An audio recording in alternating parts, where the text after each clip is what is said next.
we get started, folks, make sure you hit the pause button. Okay, go down below. There's a Rumble link.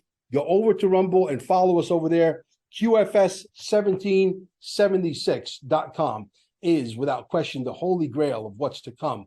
Okay, T-shirts. You got to get yourself decorated. This way people will ask you, what is XRP? What is the quantum financial system? What is this? What is that? And you send them where? To QFS1776.com, where they need to immerse themselves, because we're going to burn down this system down to the ground. And out of the ashes will rise the phoenix. There'll be nothing to go back to. Believe me when I tell you that. Unified TV will take over Netflix. We're bringing in the next genre of movie producers and storytellers and actors and actresses. And we're telling the story of how the world is going to be on earth as it is in heaven. Jasara Nasara is coming. Don't make no mistake about it. Gold and silver, right down below. Promo code Mel Carmine. Make sure you use the promo code. Almost $8 billion in sales. We're direct to like a bunch of mints. We are the ones that can get you the gold and silver directly to your door, okay, at the cheapest price. Don't even waste your time looking for a cheaper price. It doesn't exist.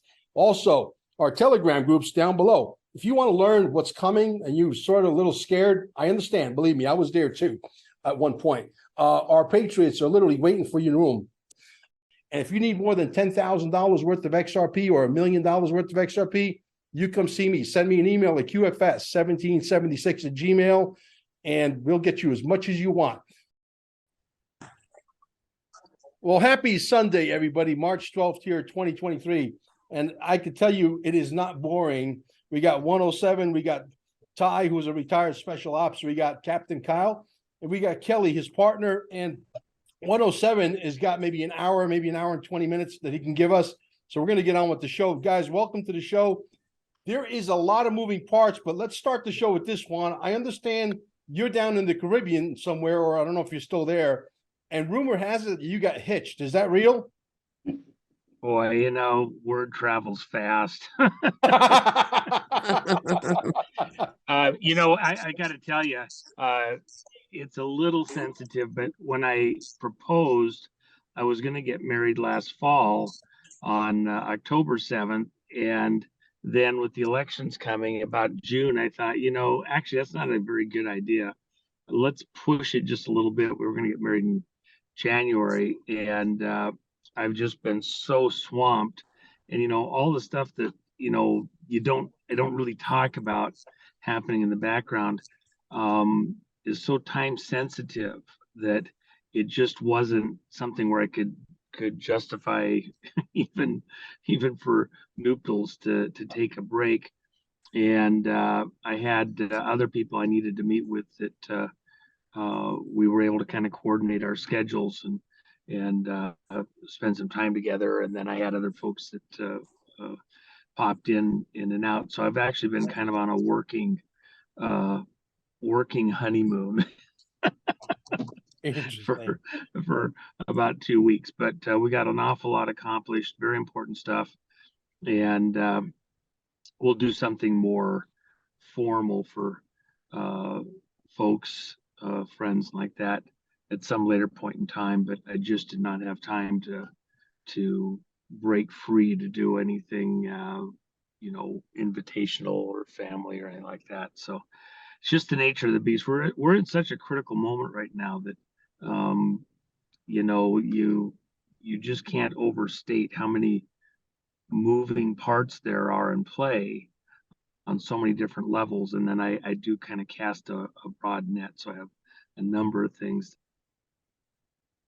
Yeah, absolutely. Well, we got a hell of a panel here today. I know they got a lot of questions. I may just jump into the conversation at some point, but I'm just going to go around the room. I know that there's a lot of banking anomalies going on right now. And so I don't know if you still have audio there, Juan. Can you guys hear him? Yeah, I think I might have muted. Okay. Juanito, can you hear us? Looks like he's talking. Looks like he's talking, but we can't hear him. Maybe he accidentally muted himself. Doesn't look like he's muted from here.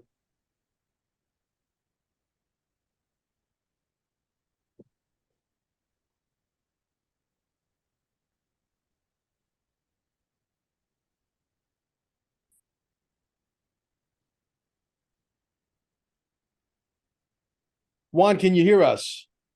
Oh, there we go. Let's see.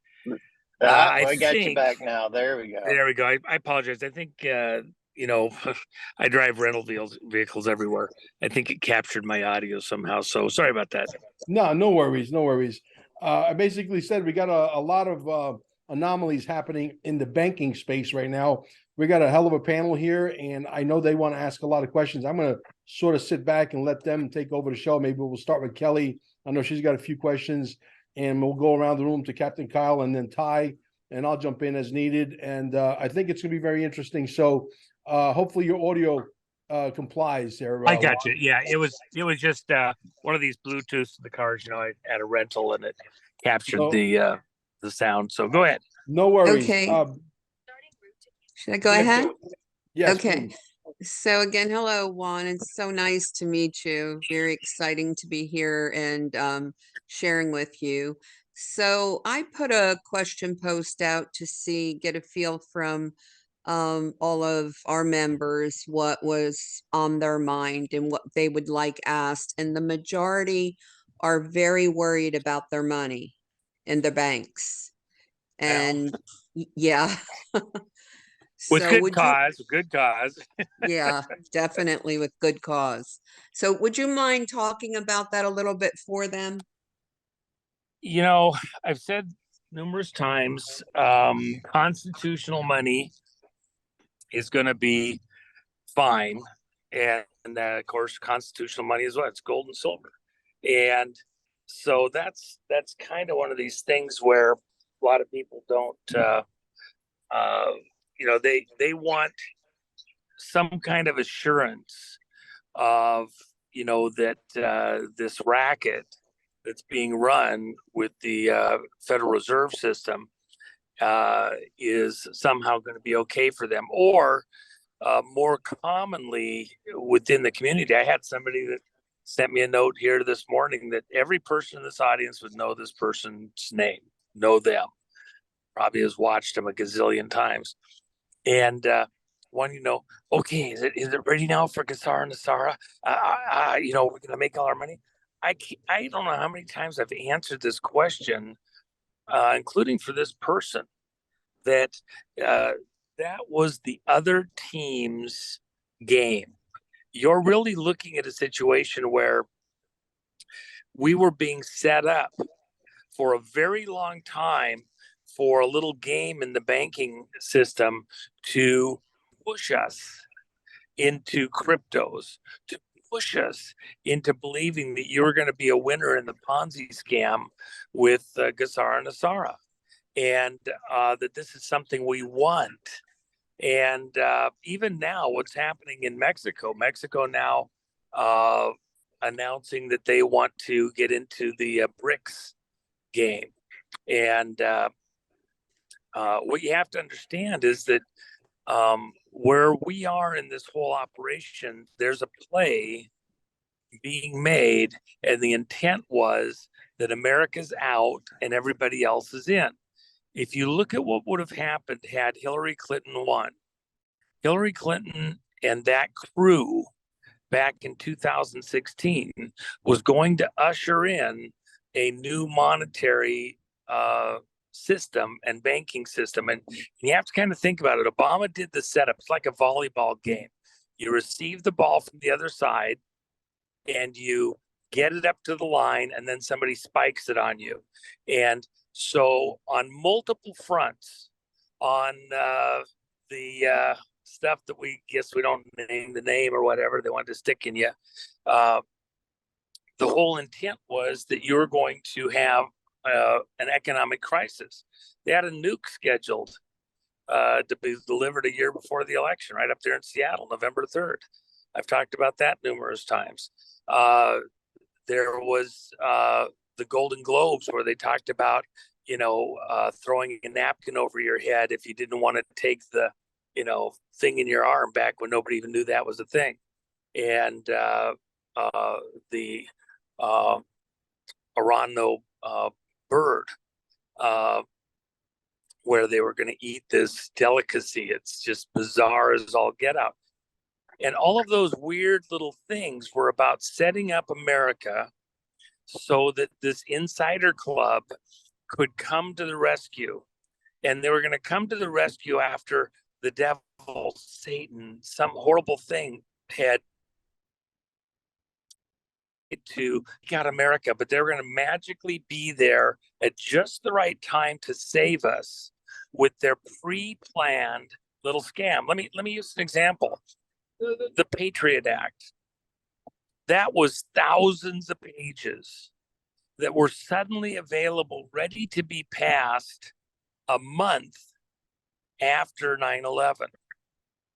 Well, it didn't just magically appear, it was pre-planned.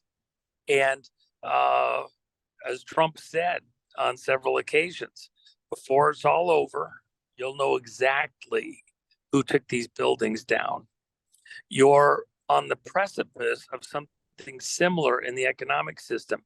Remember, the prelude to Obama coming into office was our financial disaster in the Bush administration. And most of your listeners don't remember that when his father came into office back at the end of the Reagan era, that he also presided over a huge market drop, a 500-point drop in a day, and then they brought it back up. What was the point? The point was that they were testing and setting up the systems, the computer systems, to control the markets and the rapid trading systems, and then, triggers that would shut the market down. Stuff that's been perfected until now. You have that are controlling the transactions. Anybody that's in the markets where they've got their retirement, they're watching every day. Where's the market gone over the last 2 years? It's gone absolutely nowhere. How's that done? It's done with all sorts of funds that you don't know the name of. You don't realize that they have it there. But these are funds that are available inside of programs, complex programs that trade super fast in nanoseconds, and they're in and out of stocks. They're going back and forth, doing all sorts of things at the speed of light, literally. And in the course of doing that, then you think you're trading for your retirement for 10 years from now. They're trading for this afternoon, first thing in the morning. They're doing 20 trades a day at very high speeds. They'll make as much by the end of the day as you might expect to make in the next year or two. They got your number. And so you come back to the money that denominates those trades in the markets, all the transactions you do in the course of a day. What they're really doing is very deftly, very carefully consolidating their positions. And you're not fast enough. You don't have the same access to all the stuff in the background. I'll use one other example. When we did what we did to take down the Soviet Union, to win World War III, and by the way, we did win World War III. Soviet Union doesn't exist anymore. We won. This is World War IV. War by another means. And when we did that, we had back doors for all of our transactions. So I would do a trade, not anticipating where things were going to go. Why? Because I knew where they were going to go. I had a 15-minute head start on every trade I did. I was making money that was off the books to do what we had to do. And nobody, was the wiser. By the time I'd completed my trade, their trade, which had been held in the background for a period of time, their trade finally happens. I was piggybacking in and holding up their trade while I did my own trade. So the reason that's important, this is a very similar moment. You think that your being really smart and you're trading and you're anticipating, whether it's the money markets or stock trades, any number of things, there's a crowd in there that has already anticipated where you're going to go, what you're going to do. They already know how you're going to react. When they bang the gong, when they hit the alarm bell, all you're going to do is jump right into the trap that they've already preset for you. And that's what they had in mind with Nassara. Had Hillary won, you would have already had Bitcoin go up to $3 million a coin. You'd have already had a market crash and Nassara happen. All that happened here was it got delayed radically. And then some of the stuff that they had in mind has been thrown off in the timing. Remember, FTX and Tether and all these market trading funds, a market for cryptocurrencies and all the exchanges. There's, 2-3 dozen others that didn't get off the drawing board or are struggling also. That were all intended to move you into their digital currency long before right now. They got thrown off on their game. And you're in a war with AI, artificial intelligence, and the players pulling the levers and gears behind the scenes, using that artificial intelligence to try to regain control of this game. At the end of the day, the dollar is going to suffer. You can't create out of nowhere another trillion or 10 or $20. Juan, can I interrupt for a second? Sure. Just so would you agree that there will be a gold-backed system, a quantum system? I mean, we've got the HR 9157 that you can find at congress.gov, and that is sponsored by Representative Mooney, Alexander Mooney, and then you've got your two co-sponsors, Paul Gosar and Andy Biggs, which are huge people in Trump's corner. If you know of them and you've looked into their backgrounds. So now that was set up last fall. And if you read it, it's backing the dollar with gold, which is the gold standard, going back to it. So there's actually, some place we can go on a government website to look at that. As far as Jassara, Captain Kyle knows a lot about like the origins of that. So I think we might disagree in that sense, but going back to the banks, the actual Well, hold on. I banks. don't want to go right past that. Okay. There's sure. a valid side of Nassara that is going to happen. The problem is who was going to own that. Okay? Yes, that has always and you have been to understand that there's all sorts of intricacies. You're in a war over which crew is going to be able to control that. Remember, Trump moved Federal Reserve operations back under Treasury. Yeah, when he was in office. Okay, that is correct. August of 2020. and that's a critical component in this whole equation. These guys are trying to recapture the situation. They never thought Trump would win. Right. And it threw their schedules off on numerous things. At the end of the day, they wanted America wiped out so they could do what they wanted to do over the rest of the world, not just because it's the American economy. They wanted to sink it. And at the end of the day, by the way, we are specifically, everybody's focused on the Russians, everybody's focused on China, and both of them are a problem. But at the end of the day, it's a magic act, and the people we're fighting are right there in the city of London. And it is a money issue, and all of the crowd around them. Yeah, but they're bankrupt That's the too. core.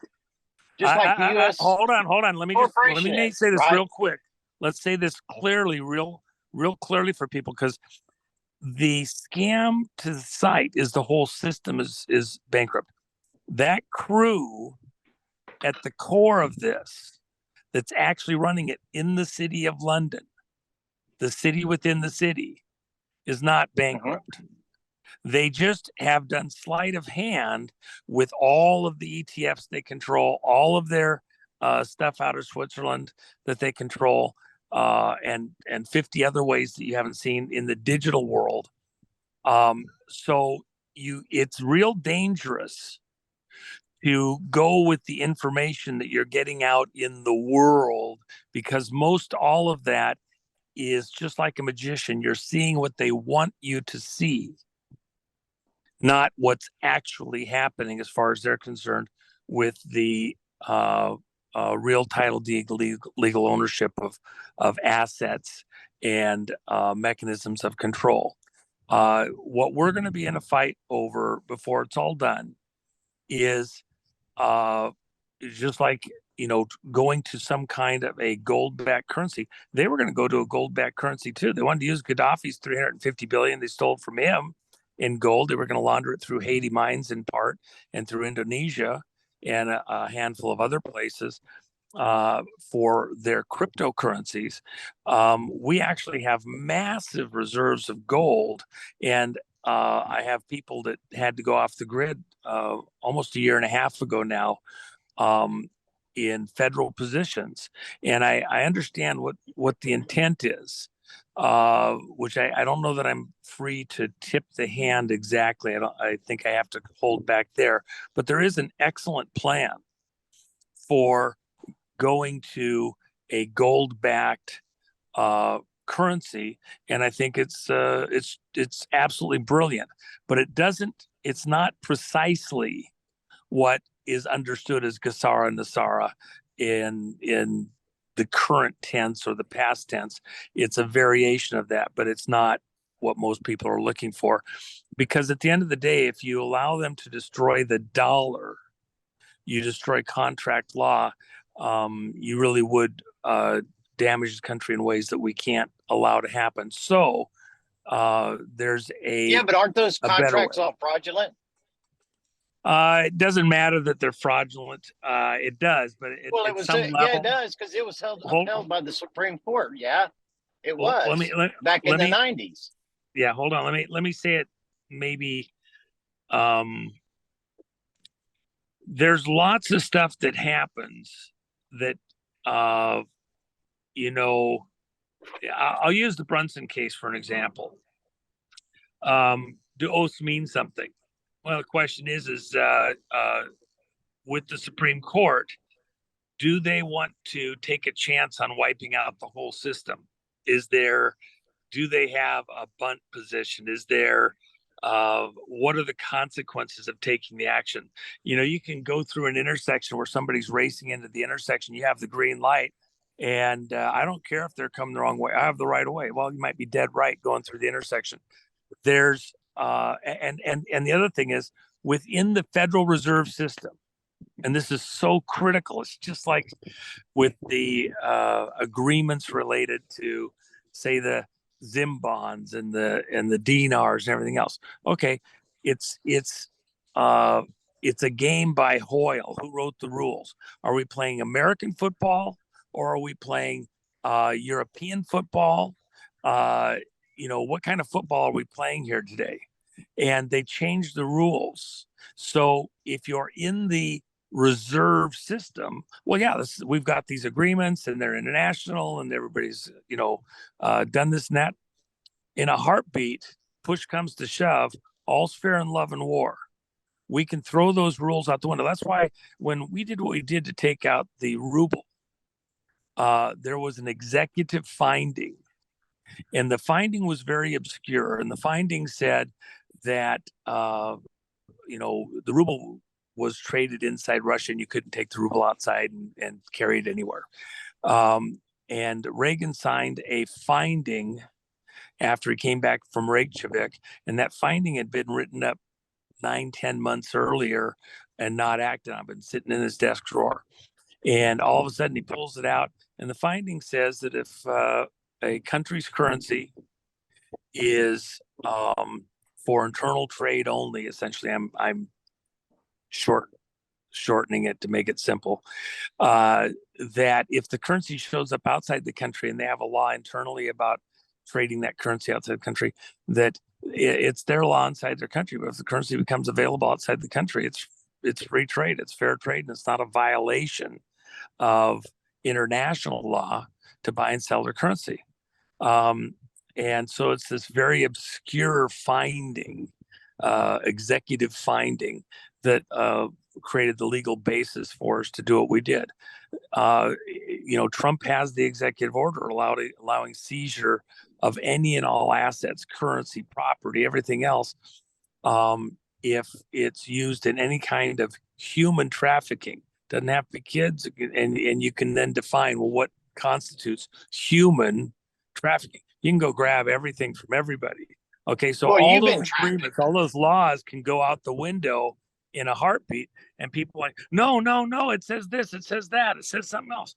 In the right situation, believe me, we can come up with a law to nullify just about anything that's been agreed to or said.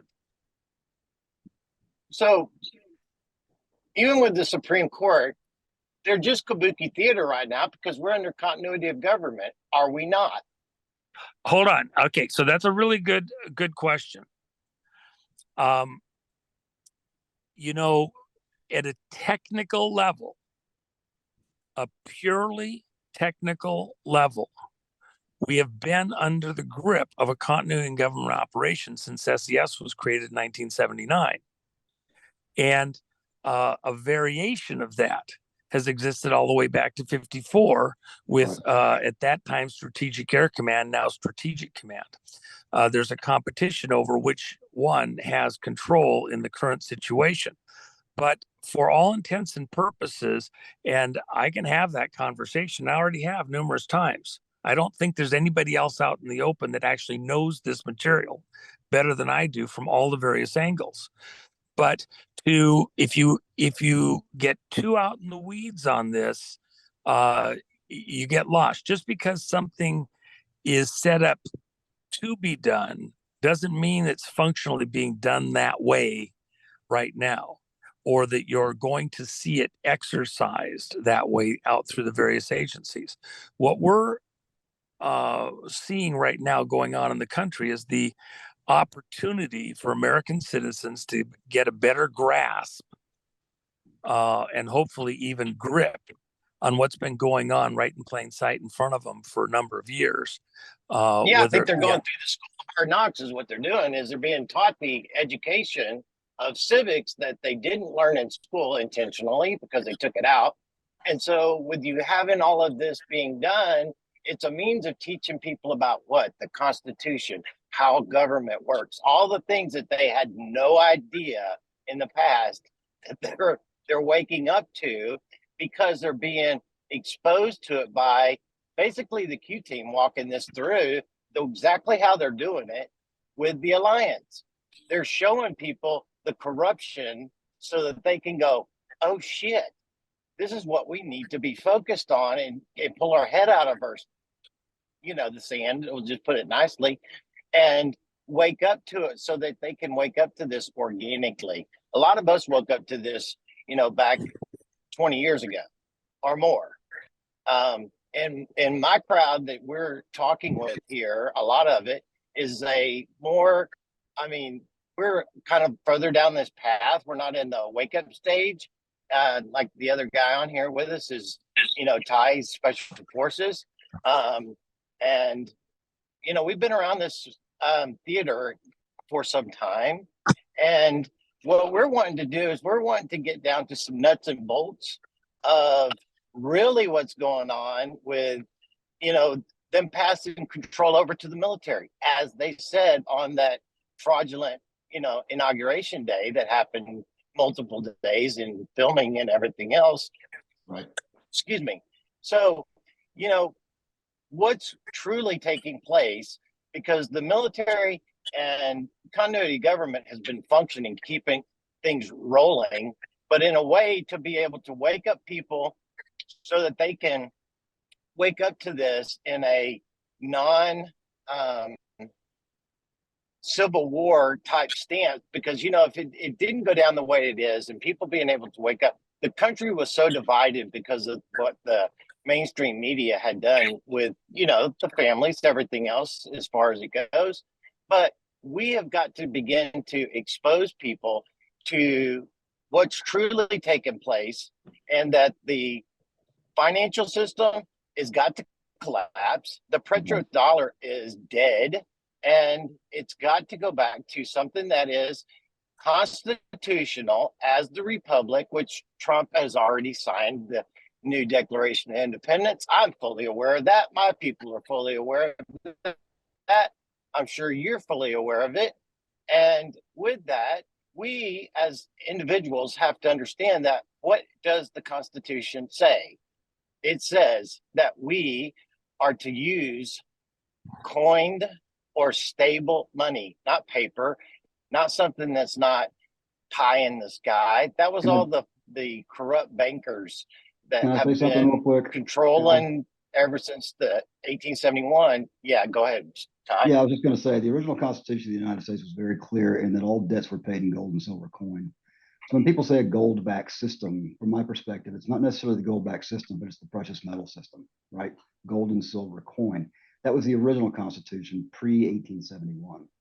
Once rewritten in 1873, 72 and 3, all of that went out the window, and literally everything that's happened since, from laws and regulations and what have you, have been completely illegal and in complete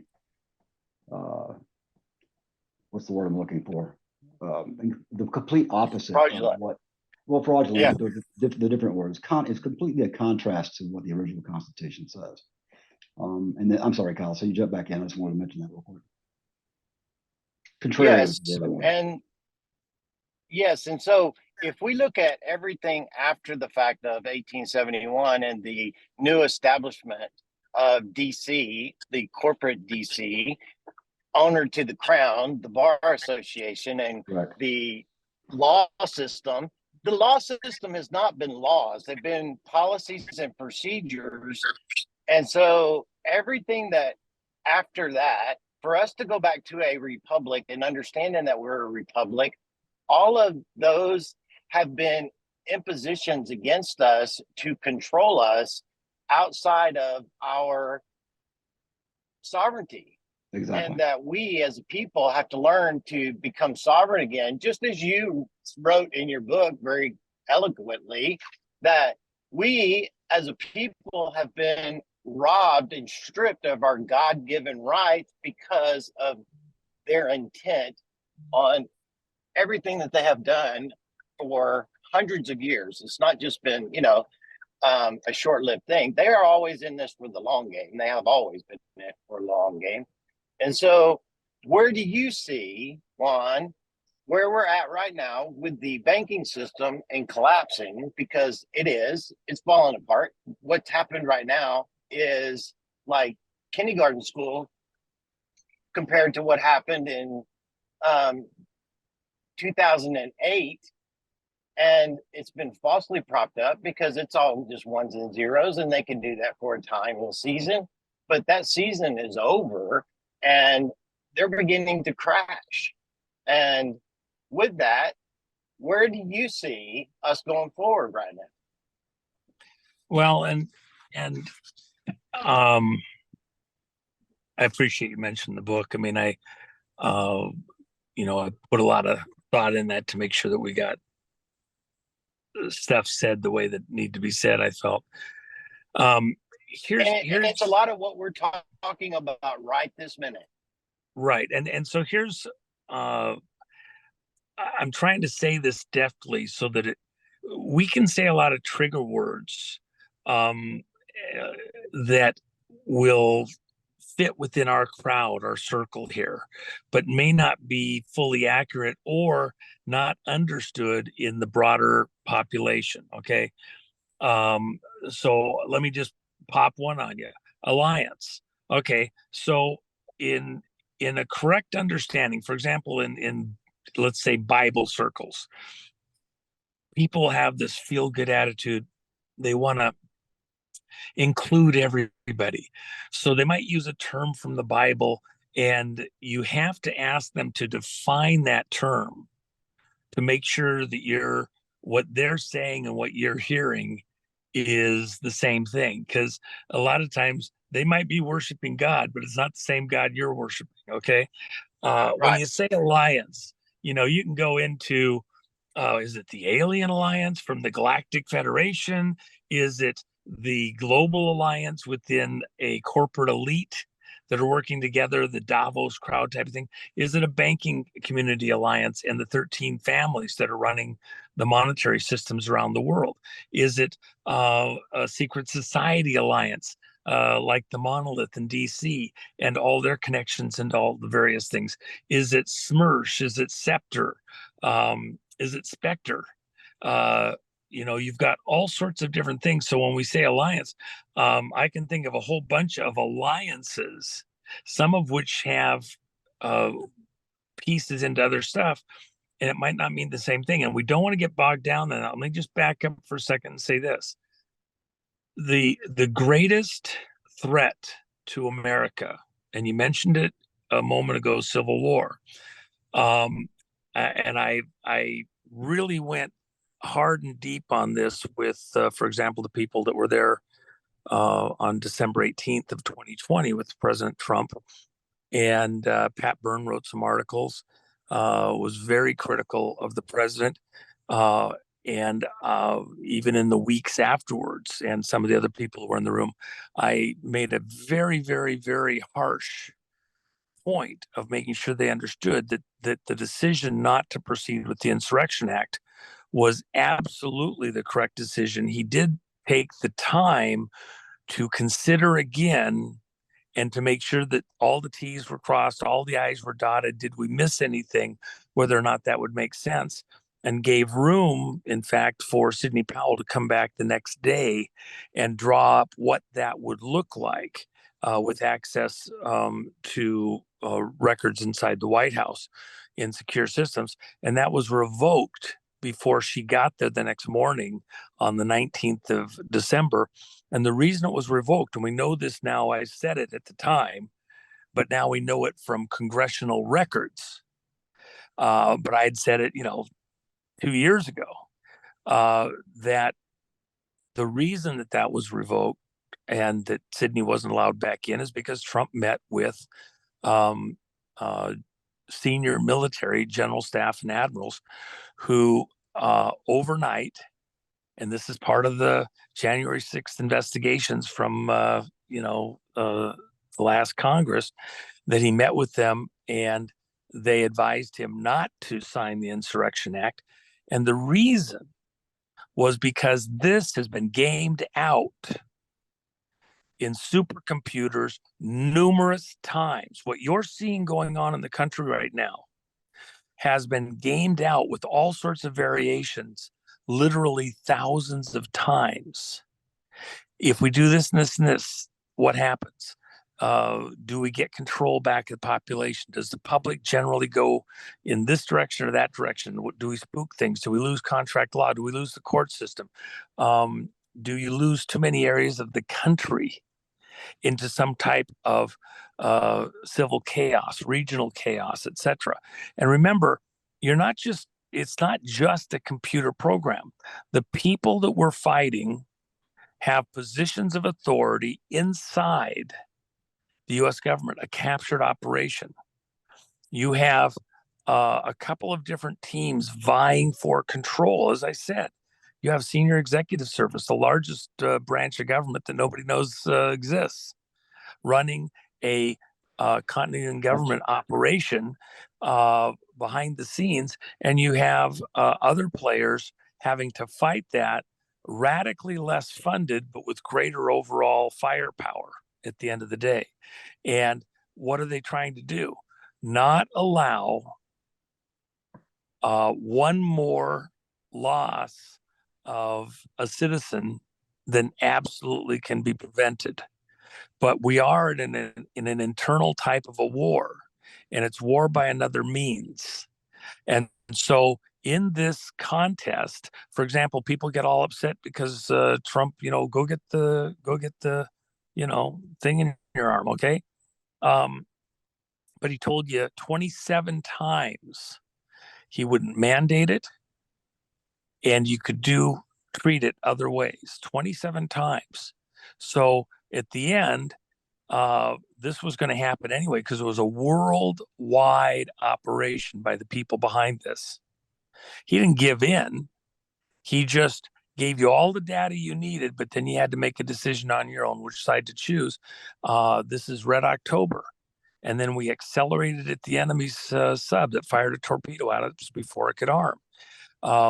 We were in a much different kind of a fight than most people care to think through. They want simple answers and just simple yes and no, and it's a more complex situation than that.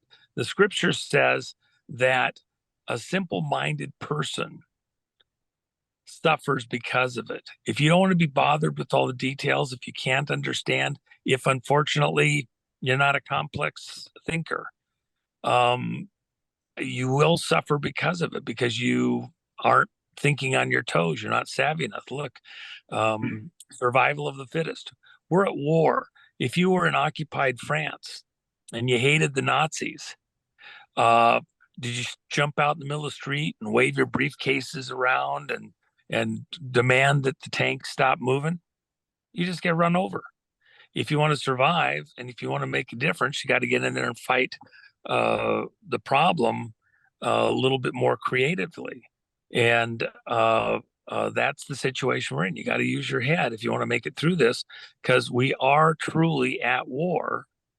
And whether it's your own physical body and life, or your property, or your business, or the money you've accumulated personally or through your family or through inheritance, you're going to have to get savvy fast and then make some decisions.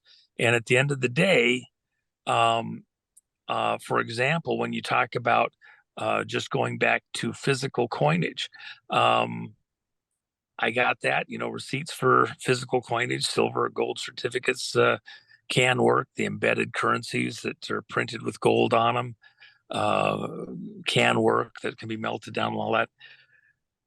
There's probably variations in there, but at the end of the day, what we're really not going to allow happen is that the dollar gets destroyed. What you're actually going to see is that the dollar pre-exists the Federal Reserve.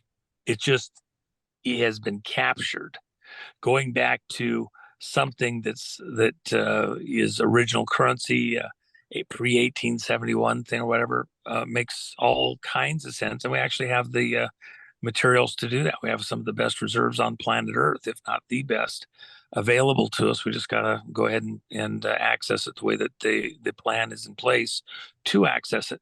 So all of that said, what's the real story here? How do we bring as many American citizens intact through this as possible? You can have a continuity in government operation that only the guys in the bunkers survive. Okay, well, that was the bad guys' plan. That was the Black Hats' plan. They were all making their bunkers. They were gonna, let the buzzards pick our bones and then come out after they've had a couple of extra drinks, and the ground's well fertilized with everybody else's bodies, and start putting it back together again the way they want it. If you get right down to it, the plan is everything north of the equator is a wipeout for the next 200 years, and they start the world over south of the equator. That's what the plan is. So you think you're going to sort this out? The players that we're fighting ultimately are led by Satan himself. And you can't think too big. If you think small-minded, your solutions and how you're going to fix it, great, go hide under a rock and you're going to survive this, and maybe you're the last man standing. But at the end of the day, they'll find you too with their systems and machines and AIs and everything else. We need everybody to survive relatively intact. And the fight that we're up against and who we're going to be fighting at the end of the day is, unfortunately, and nobody wants to hear this for the most part, it's the British Commonwealth. The Brits and the banks backing them are trying to put us at war with Russia and China and succeeding. And Russia's first up. And so the intent is that we take each other out and they just come into the aftermath and put all the pieces together and pick and choose what they want. And whoever's left over is subservient to them because we're both so weakened. We're all so weakened that they don't have to fight us. They don't want to fight us directly. And they're playing rope-a-dope in the meantime as though they're dead and gone. It's just like saying the whole British Commonwealth, yeah, it's all gone. It's just a shadow of what it used to be. No, it isn't. That's what BRICS is all about. Yeah. Go Juan, ahead. you had said earlier that there are things being put into a computer to basically try to figure out what the outcome is going to be. Are you basically admitting in some way that there is military with quantum computers at Mar-a-Lago? Because I've heard this before. No, it's not. There's nothing at Mar-a-Lago. That is a falsehood. It's not even worth starting there. Go ahead. Okay. No, it's not at Mar-a-Lago. In regards to Jassara and Asara, there are two teams on the field, the Klaus Schwab team. And see, I when I went into this, and everybody on this call were very pro Jassara, the right one, not the one that's backed up by Klaus Schwab. You're going to have nothing and be happy. We're talking about the one that's winning by a big margin. I don't think the other team has ever scored a touchdown, to be quite honest with you, number one. Number two, I had to go out and prove myself, because if I'm going to get into something, I got to be able to bring some serious evidence to the table. I've had debt forgiveness on my channel numerous times. I got at least a half a dozen people or more right now waiting in the wings for me to call them and say, okay, come on down, get your paperwork ready, your mortgage forgiveness, your car loan, your student loan, whatever. And so we have proven this in spades, even though we've had a lot more people that don't want to come on camera. So where are you on the fact that there are two sides to the story? There's a quantum financial system reset, which is Jassara, Trump, the Q team, etc. And then there's the Klaus Schwab team. It's probably not accurate to call that a Trump team. What you have to understand is that the game was always rigged for an insider club. Mm-hmm. And so there was always kind of, rules and laws and things like that were in place. Their game, their way, I guess, is the only way I can think to say it. At the day, though, and I'm trying to be as accurate as I can here. When you say Jassara and Asara, there is going to be financial resets. What we're going to fight for isn't the global reset that favors this black hat series of teams. And we're going to assert that essentially, really in the broadest sense, that they're all involved in some form of human trafficking and other global crimes, and at the very least freeze all their assets, and in many cases seize them and let them fight it out in court, international courts, for a long period of time. In the meantime, what happens to the dollar when you suddenly remove a lot of these financial instruments that exist in the digital world from being able to be transacted? You're going to suddenly have an increase in value of whatever remains. They've been inflating these numbers and making what you have worth less and less and less and less in order to protect contract law. And by the way, America's about business. If the cure is worse than the disease, if you make it so you can't conduct business in a predictable manner, then you're toast. And for example, a lot of people, I'm not going to owe any money. Okay, so what about the guy that bought the farm? Years ago, I bought a farm from a guy that was a longtime farmer. He's getting ready for retirement. He didn't want cash. He wanted to get 10 years with interest at a certain rate. So he was getting his principal plus he was getting interest, so he could retire with his wife and have income. And he didn't want cash. If I wanted to pay him cash, which I did, it was a not happening. He wouldn't sell. He didn't want all that cash. He wanted the tax liability. He wanted to be able to spread it out over time. So if all of a sudden my debt's forgiven because that money's not real, who's getting hurt? Not me. It's him. So you've got, gazillions of transactions that are like that would destroy the ability to have contracts between businesses, to have, production capabilities. That cure essentially stops business from happening, especially here in America. If you're in a third world country, if you just want to trade, you want to barter everything. Oh, great, that's fine. But that's not the makings for society with a division of labor based on, contracts for production. So you won't have efficient division of labor and society, if you will, if you go that route. We don't want to go back to the Stone Age. So what we have to do, and this is why I say this has been intricately gamed out thousands and thousands of times. How do you protect the real person that made this all happen in the first place, the American citizens, and their wealth, their personal wealth, the thing that makes America different from so many places in the world, while still freezing the bad guys in place and stopping them? And most of the people that talk Gasara and Asara, the alliance, we're all working together and everything else, they really aren't thinking through the infrastructure that keeps America working. Hey, wait. Yeah, let me ask you about this though, because we've all been bought and sold. We all have bonds. I've found hundreds of millions of dollars worth of bonds and QV trust on myself that is partially freaking mine, and so does everyone else.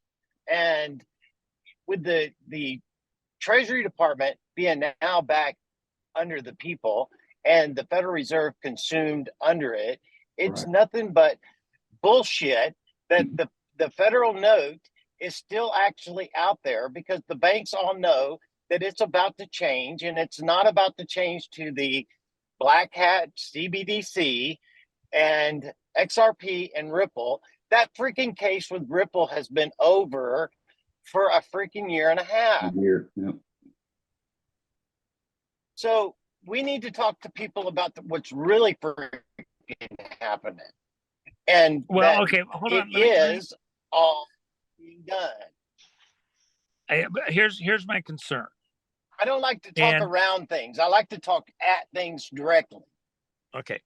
Let me see if I can answer it in a way that makes sense for you guys. And look, I get all of these conversations. We could literally spend a few days and have a very fun, important, coherent conversation within our community, within our crowd. The problem is that won't save America, and it's not going to happen in time with things that are in play.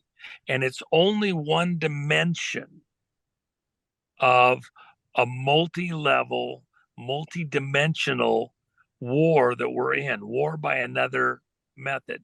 When we took out the Soviet Union, and it's a good analogy to look at, how did we take out the Soviet Union? We didn't start with the ruble.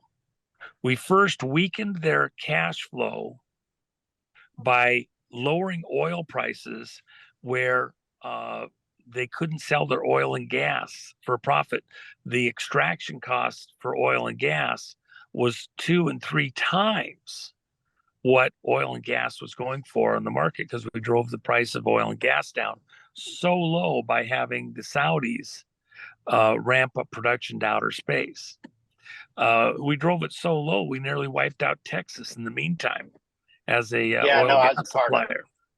So when you understand that was part of a war, gee, too bad about Texas and Oklahoma, but excuse me, we were trying to win a war Yeah, that I get the the understanding of it alternative all. was nuclear weapons. Okay. Yeah, But that was just I one understand. part.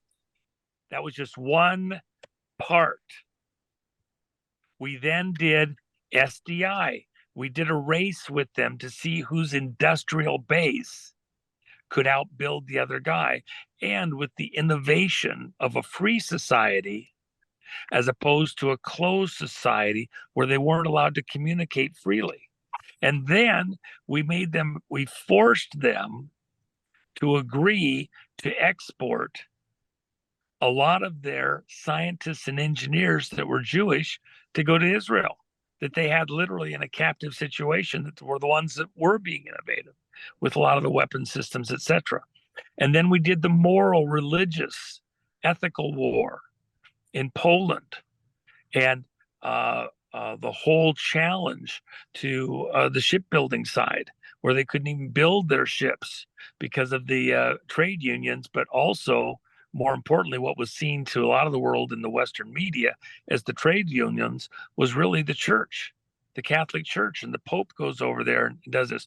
We undermined their society, coming at it from multiple directions at multiple levels. A lot of what you're looking at is on the financial side, but we're being attacked with fentanyl and the drugs. We're being attacked with thousands and thousands and thousands and thousands of people literally a day coming over the border into the country, putting challenges on us for resources, policing, all sorts of things. We're being attacked in the moral arena with the churches and social conditions, social themes, in the sexual revolution, etc. You can just go right down the ladder, and literally it's about 30 different categories. Some are weighted more than others, but it's the death of 1,000 razor slashes. So if you get too fixated on any one lane, you could be completely right and miss the bigger picture. And we mentioned continuity in government. You have two different groups that are vying for control. What is the trigger that is decisive, that sways things from one to the other? In the current situation, coming at it as you want to come at it, say from the law or international trade rules, etc. I can tell you that SES wins that every time, and it's a wipeout for the rest of us. And if you go say, oh, the military is in charge of everything, no, they aren't. The military is not in charge of everything. That's why there's a war. You have striations, strata, where certain authorities exist that go to one side, and other strata, other areas where it goes to the other side and hasn't been released. And that's this part that's completely hidden from the public side. You get to see glimpses of it, sometimes intentionally. Just like you mentioned the inauguration. Okay, you know what you saw? You saw one group pantsing. You saw one group pantsing the other right in front of the world. Okay, you pulled your drawers down and had a laugh at them, but the fight's still on, and it's a big fight. So you can't say that, oh, they don't have anything going for them at all, because the puppets that you see visibly are not the ones you got to worry about. It's the ones behind I the agree scenes with that that. you can't see, and they Yeah, I can agree with wipe that. you out where you're dead. You could be right, but the game here is to fool us into doing exactly what they want us to do, which at the end of the day is jump in front of a train to wipe out America. Well, that ain't gonna happen. We ain't. Well, hold on. Remember, the only reason that they weren't able to arrest Trump last fall with the J6 stuff is something that happened a year earlier, and nobody saw it in the rest of the world, that exposed all of the AI operations inside of numerous of the social media, Twitter being the worst. Someday I'll talk about that. But at the end of the day, that laid the groundwork for Musk to come in and do what he did, and know that he was never going to have to pay anywhere close to what he had promised to pay, because it's going to be, more and more exposed exactly how involved that AI Yeah, because there's operation no was over there. business person no business person at his level without military backing, which is. That wasn't where it came from. I didn't say it completely came from there, but I said It didn't come from anywhere in there. Because if the other guys knew that he would be able to do what he's doing, they would have put 3 times the money together to outbid him and keep it from happening. But that was the not reason it happen. didn't happen the way is because it didn't come from a known entity that was anticipated. And I'll talk about it at some point in the future. I won't talk about it now. I'm just telling you that a lot of this stuff, and we're all on the same team here. So I apologize if I sound a little bit over gripping on this, but it's very personal. No, I like it. It's good, and personal with me as well, right? Okay, and I enjoy the debate on it very much so, because that's where we get to the bottom of shit. Yep. Okay. So what I'm trying to say, though, is this. Within the alternative community, Q community, whatever you want to say, part of the problem is that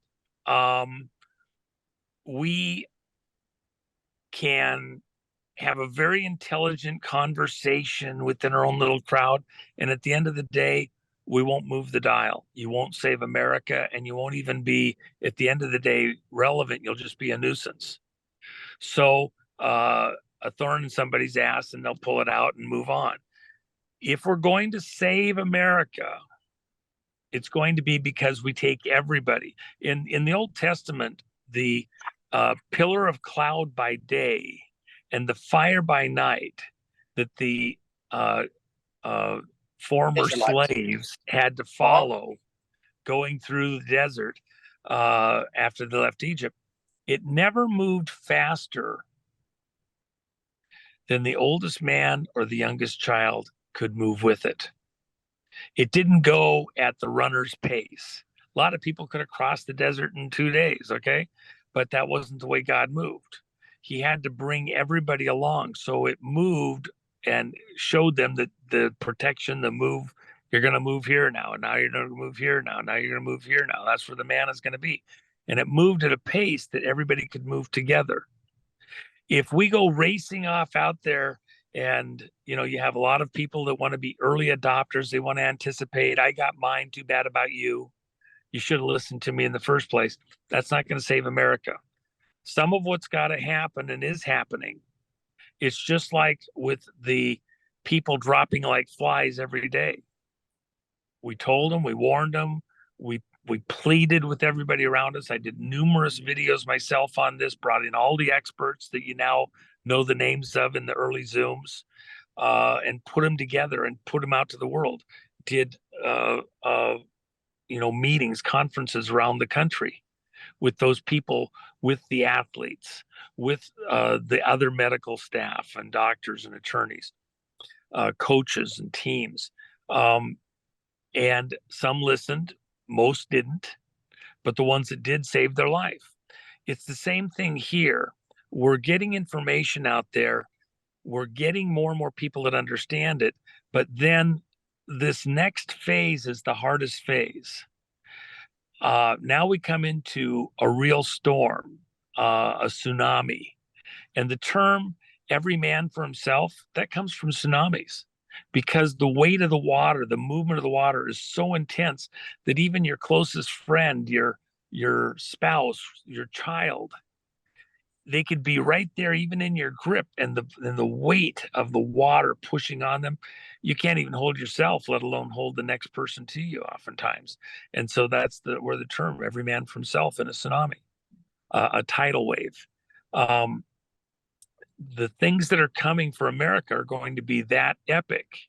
And some of it, no matter how smart you individually are and how much you've prepared, some of it's just luck of the draw to be in the right place, to be out of the way of some of what's coming. And you might say, well, I'm out in rural, North Dakota. Nothing's going to hit me here. Well, you might be surprised. There's stuff. Yeah, I would agree with that 100%. Yes. I've actually, we focus on that very thing and preparing yourself not just physically, but mentally, spiritually, and all the above, so that as we go into this, because we're in it, but not fully, where the shit's about to hit the fan, it's coming, that we can be that still voice out there in the wilderness to help people, because that's what they're going to need. We're going to need a lot of people, which that's the whole point with what we're doing here. What you're doing, what I'm doing, what Ty and what we're trying to do here is we're trying to educate people on what is about to take place, and so that they can be able to help those people within their circle of influence, because everyone has a circle of influence, right? And that's the main thing that the people that you live with and the people that are on your block, right? There's other people that can deal with things that are outside of your control, but we have the ability to help and to control those things within our circle of influence. And that is very important where we're at right now, Juan. Would you agree with that? The thing that I guess is my main concern, you do what you can at the local home level and you align with people. You try not to end up in the kooks and nuts bin. Some of the stuff that people want to say, I remember in the 80s and 90s, and all the guys wanting to start the latest militia, and they're going to go back at it. And you have to understand, it's the post-Vietnam era, and you had a lot of social unrest that people forget today in that early and mid 70s and coming into the 80s. And so there was an atmosphere, and of course, gun law changes. I had a friend that left Canada because his gun collection, which he had thousands of guns that went back to the very earliest, era. He had one gun that was worth $500,000, and this was back in the early 80s. And he picked up everything, moved to the United States because, it was coming and people were scared it was going to get here. And so you got people showing up at city council meetings wearing their camouflage. It was very out of sorts. It was aggressive. It was disruptive. And then you had all sorts of agencies, all sorts of federal agencies that were, putting in their shills to amp it up and to bait. And then they busted the financial market again in the 80s at the exact same time to cause financial unrest for the people again. One of my friends' dad owned a bank, a big bank, ended up committing suicide in his office. That's where his daughter found him. I've been on this forefront for a long period of time, and they're look over here and not over here because this is what we're trying to do, right? And it's a place where we as a group need to begin to focus on the targets and expose those areas so that the common person that has had their head up their butt can see it. Yeah, but my reason for saying this is you don't want to duplicate the same thing that's happened before. You don't want to fall victim or be puppeteered because these guys see it coming and they're very skilled at what they do, and they've got a long track record over a very long time of pulling this off over and over and over and over again. So the whole point is where we're coming right now, you can understand, see it's coming, but let's say you're the shop owner in occupied France. They want your little store to work because people still have to get some groceries here and there. They want the wine bottle you got, whatever, and they want the semblance of civility, and the occupied community is still in agreement that their safest way out is to have, Nazi occupation. But the reality is, when you find out that the Allies have finally landed on the beach and they're headed your way, are you going to run out in the middle of the street and jump up and down and point at the Germans and say, get the hell out of here and everything else? No, you're just going to get caught in the crossfire. at that moment in time, you don't have weapons big enough, training, or access. You might have some people that have been involved in the French Resistance, and they get a little sniper shot in here or there.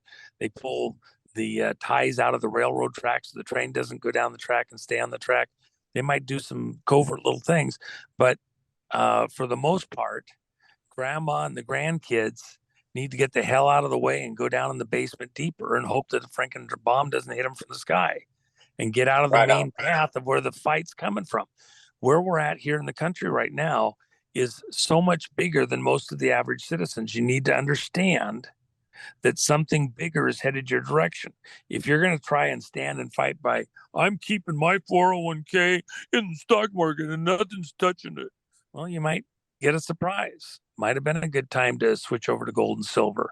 If you're going to sit there and think that, no rule's going to stop you because the law's on your side, well, maybe it's a good time to get out of the way and take a pause. And, you're gonna take a big long-term contract on your property when maybe you have to cash it out right now while the prices are still high.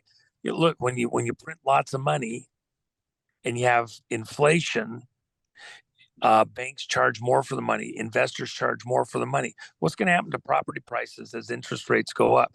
They're going to go down. Why? Because there's less buyers for the property. So the time to sell property, I was telling people a year ago, sell right now. All this money, sell right now. Get out of it. Take what you can, because it's going to go down in price as the inflation gets here with all the money they're spending. And you're right there right now.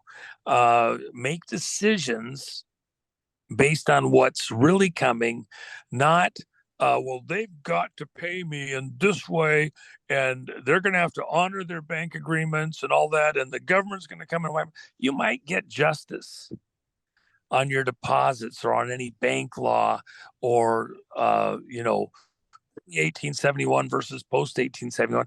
You might get justice. It'll be 50 years after you're dead for your great. Yeah, because like even with the bank going down, the receivership was the FTC. So these people aren't going to get the money that was there. So let's fight the real fight that's in front of us. Let's fight the real fight that's in front of us, and not talk about, look, I can get into all the minutia of the legalities. What's about to happen? You're going to have a crisis in the markets and in the banking community. Every single person listening here, their personal situation's a little different. So is there a blanket statement what everybody should do? No, there isn't. You might have gals that got, 2 kids and a husband that's not anywhere around, and they can't buy 5 gold coins and 10 silver coins and everything else. They don't have that option. What should they be doing? Well, they might need to buddy up with mom and dad or grandma, grandpa, have an option to get out of the way for, 6 months. If things get really wild in certain communities, and the answer for somebody living in Chicago or Los Angeles might not be the same as the answer for the person living in North Dakota or Montana or some other regional area. You can live in rural communities. It could be, Spokane, Washington. It could be, even Denver, for example. Denver's not under the same type of a threat as Austin, Texas is, or Los Angeles, or Detroit. So your situation is yours personally. 2 things that you have to do there. Number one, you need to do an honest assessment. Is my job probably going to be secure where I'm at? Do I have the basics that I need to get by if there's kind of a bit of a breakdown? If everybody's broken down, nobody's getting any money. If it completely stops dead, nobody's showing up to pick up a rent check either, because nobody has rent. I don't think it becomes that type of a crisis or that long term. It's something that's closer to a snap that is a series of months, not years, because the system won't sustain years. And the people that are on the white hat team know that. They know you don't have resources very long. They have to make this happen. I mean, most people are just paycheck to paycheck right now, even if they're at that. That's right. And we can't lose the American people. So the black hats want it to be forever and a complete wipeout. It's coming to a head, but again, what's the realistic side of this? You're going to have continuing disclosures, bringing it to a head as steadily and predictably as possible. And you can look at these people that are trying to control. You have an aircraft carrier going through a narrow passage. We got tugs that are in there to assist us and to keep us from going on the rocks. We got other tugs that want to push us on the rocks. That's SES and that's Strategic Command. And most of that's a very generic term. You've got all sorts of entities that are special access projects. You can't possibly know all the angles. Anybody that says it does is an idiot. There's literally hundreds and hundreds of little compartmentalized cell operations within various industries that are operating with their own objectives that are so autonomous that you'd never guess that they're tied into these big national operations. So everything is need to know in that anyway. Even intelligence, you can have the highest clearance, but it's compartmentalized. It's compartmentalized as need to know, read into it or not. Yes, and that's what a lot of people don't realize. If you have something like a cosmic, if you have something like a cosmic clearance, okay, that means you can be briefed on it if you have a need to know. Doesn't mean that you are briefed on every last thing that's going on because you don't need to know. That's where my son had. That's what his clearance was. Okay, so and everybody says they have the highest clearance. There's always another one you never heard of. So at the end of the day, absolutely true. At the end of the day, what people need to then think about is, do I have options? Have I kind of kept close enough with grandma, grandpa that if we had to kind of get out of the way for a month or two, we can? Have I got what I can for some food? You don't need, steaks, but, I can tell you rice and beans is pretty good at the right moment in time. We're not going to. We just talked about this last week. We talked about this very thing for people to being prepared and having a potentiality of things that are just like exactly what you were just talking about on supply stuff. You need more water than you do food. Food you can last on just intermittently. Water you got to have, right? And if you got a little extra, you want gold and silver, just have some food and water around. If it actually gets desperate, you'll have all the gold and silver you want. So you're right. What is it you're going to get with gold or silver? I got to have something to get by. I got to have the basics. Well, get the basics now, and everybody that's saved up gold and silver will be like knocking on your door. You probably don't want to let them know you have it. Yeah. They'll be beating you over the head for it, right? Or move to Costa Rica where we have plenty of food. You just admitted, Juan, indirectly that we're not going to go into 2024. We're not sustainable. I tend to agree with you. Let's talk about some very classic breadcrumbs from Trump. Okay. He was on with Laura Ingraham when he was president. And at the end of the interview, she said, well, how are you going to pay for it all? And he leaned forward into the camera. He said, well, we own 35 billion dinars. How do you answer that, for one? And then I got a few more that I want to go down the line, if you don't mind. Well, again, part of the thing that's people have to remember, if you thought of it and you think you've gotten out, somebody else was engineering it and has even bigger outs than you ever dreamed of. Most everything that happens in public realm has been gamed out in, militarized intelligence settings, etc., numerous times. Just depends on whether the black hats or the white hats were running the operation. And sometimes it's not clear, by the way. You get in that realm and guys have to play a certain role to have access to be able to do something else down the road that is what you really wanted to do. I had somebody years ago that was very annoyed that they didn't understand what the ultimate objective of something we were doing was and felt very used. Well, excuse me. If you're good at what you do, you're good at what you do. You gotta, you use the guys that were there available and were in the right place. Yeah. And by the way, I took care of the right people. He was one of them, but you can't trust everybody to know all the details. You just can't. So there's a lot of times things with players, even, for example, people were just ready to just rip Meadows apart as though he betrayed Trump when he canceled Sidney Powell's pass at the White House to come in the next day on to write the Insurrection Act. And they were just, can't trust Meadows and blah, blah, blah. Look, Meadows is bird dogging for Trump. Meadows has been absolutely honorable to this very day. Beautiful Christian guy, did exactly what he was asked, gave the information exactly the way he was received it.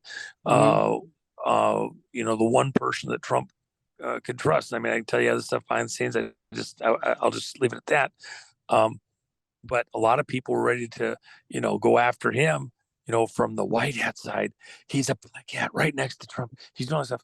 There's a lot of people that you think, based on stuff you hear, are, they got to be working for the other sides. They're doing all this horrible stuff. It's part of that world. We had a Russian that came over and spoke all this ill about Russia and made a big thing back in the 70s, and looked like he was the greatest friend to America and everything else. He was in the media for 25 years, and behind the scenes, we know exactly who he was. We knew exactly who he was reporting back to. That didn't come out until after he died and the Soviet Union had collapsed. And they've been keeping this guy as an active agent the whole time. And other agents talked about how they were using him. It was stuff that was suspected, known, etc. But to all the world, this is this great, Western, patriot that somehow escaped, the Soviet system and came here to tell us the whole story. Not all is as it appears, and people just need to be not so naive or so ready to just go one way or the other. You're in an intelligence war. Look, who's Trump's enemies in this whole thing? Where did the dossier come from? Came from the city of London, the city within the city. MI6 agents are all over it, making us hate Russia, putting us at odds with Russia. So now you've got, literally you're on the verge of nuclear war. Who was pushing that scenario? Was it the Russians? No. Was it even the Trump people or good guys over here? No, it was fucking Brits. Yeah, and the same old playbook though, Juan. Intelligence agency cohorts inside the U.S. intelligence system. Remember, OSS came out of British intelligence. OSS was the predecessor to CIA. They're all tied at the hip. Mossad came out of MI6. Yeah, that doesn't change the fact that we still own 35 billion dinars, number one. Number two, how many times have we heard Donald Trump say we need a monetary level playing field? He's talking, at the end of the day, all we're going to do with that is it becomes a noise canceling operation. They want to play that game. We'll show up and okay, so we're getting stuff given out today. Look, the dinar thing, the Zimba bond thing. Everybody's going to have a 747 and a 50,000 acre ranch, and you're going to show up with your. I don't believe that's going to happen, but it's not going to happen. I guarantee you. I do believe that there is a transfer of wealth from the bad guys. No, let me say this: it's not going to happen inside the reserve system the way that people have been brought to believe. That was an insider scam. It was a Ponzi scheme. It was always intended that in plain sight, the Magic Act was all the right players would be there just on time to cash their stuff in, and everybody else is going to be a day late and a dollar short. It was a Magic Act. It's the same thing with the crypto and with the crypto. So you're saying crypto is going to go away? The crypto at the end of the day is not part of the solution in this. There'll be some that's preserved only because it has a bookkeeping function to it, a record function to it, but not the way that most people are envisioning That's it. the ISO. That's the ISO compliant 222. There'll be a that global stay. component. Look, you want to go trade in a BRICS country, you want to go trade outside the US, they'll have their system, we'll have ours. You're coming down at the end of the day to a world war. And it's going to be most of the rest of the world against the US and a few allies. That's where this game is going to end up. You're going to get a pause with a Trump return and both sides licking their wounds. We still have the worst of everything ahead of us. People think this is almost over. Oh, Look, no. no shit. You have a no shit. you have a Cuban Missile Crisis type of event, standoff that's coming. You have a near-death experience for America. That's not a bad hair day. I've talked about this for years and years. You have a near-death experience for America. You think you're dead. It's all over. It's very dark. All the demons get seen. It's going to be even much Cute harsher. says that the Anons don't know what's about to get unleashed. They really don't. Yes. Recently Trump said we're gonna have a quantum leap. He's dropping breadcrumbs again. He goes to Missouri at an RV company. He turns around and says to Melania, I think we're going to get ourselves an RV. No, he's telling everybody there's going to be a reevaluation. He's recently at the Capt saying we got to get into this race of the flying cars with China and Russia and so on. We're going beyond 747s, Juan. 747s is a thing of your dad and my dad and maybe you. I don't know how old you are. You might be up there in age. But the reality is the flying cars are coming. We're moving into free energy technology. The revaluation is very, very real. I have to prove it. And listen, if there's anybody out there that wants to come on my show that has debt forgiveness, QFS1776@gmail.com. You send me the documentation redacted. I'll put you on the show. I guarantee you after the show, I have dozens and dozens of people that I can interview. Why? What was the last time you heard people are getting their mortgage forgiven? Oh yeah, and of course we know too that the because of the way that the mortgages were traded around in the banking crisis in 2008 and 9 and 10 and 11, that there's all sorts of mischief there on the records and the books and all that. I'm very familiar with a lot of that stuff. It's fraudulent. Our system is illegal, and we understand that. Yeah. At this exact moment in time. Mm-hmm.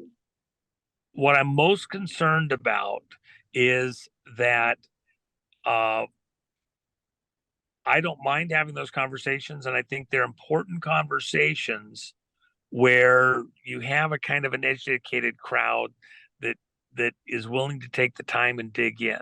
Mm-hmm. Ultimately, that won't save America because you're not going to get 30 million people all trying to go for their debt forgiveness, mortgage forgiveness all at the same time. This is maturing faster than that and in a different length. And in fact, that's not how the cure is going to be put in place for the vast majority, 99.999% of the population. It's going to happen in a different way. It's going to surprise most people, and it's going to be much more gut-wrenching. Because they're not going to believe it until it happens. It's like the consequences of listening to government over the last couple of years and what's happening with people dropping like flies around you. Well, who are you listening to? They won't realize it till after they've already put themselves in peril. And then they'll be looking for a savior to take away the risk, the danger that they're in because of what they've done. We're in very dangerous waters. Make sure you have some stuff set aside. Continue to go to work every day. Take care of the kids. Breathe deep. Enjoy the day. Enjoy life. But with one eye over your shoulder, watching for what's going on around you. And then if you can get a little bit so you're a little more self-reliant.